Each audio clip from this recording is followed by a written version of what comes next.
గోల్డ్కి యుఎస్లో అనిశ్చితి ఉన్న తరుణంలో డీడాలరైజేషన్ కూడా జరుగుతుంది. డీడాలరైజేషన్ అంటే డాలర్ని తగ్గించుకొని, డాలర్ డామినెన్స్ని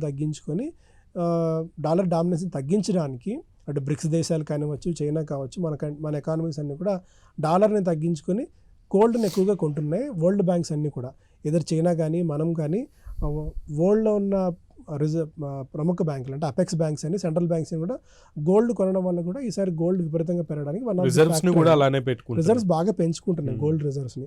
అందువల్ల గోల్డ్లో మనకి డిమాండ్ అయితే బాగా పెరిగింది. కానీ మేబీ గోల్డ్ ఇప్పుడు నేను కాన్ఫిడెంట్గా చెప్పగలను సిల్వర్ ఒక 20-30% క్రాష్ అయ్యే ఛాన్సెస్ ఉన్నాయి.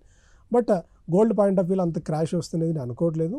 బట్ క్రాష్ అయితే గోల్డ్లో వస్తుంది. క్రాష్ అని చెప్పారు కానీ కరెక్షన్ అయితే గోల్డ్లో వచ్చే ఛాన్సెస్ ఉన్నాయి.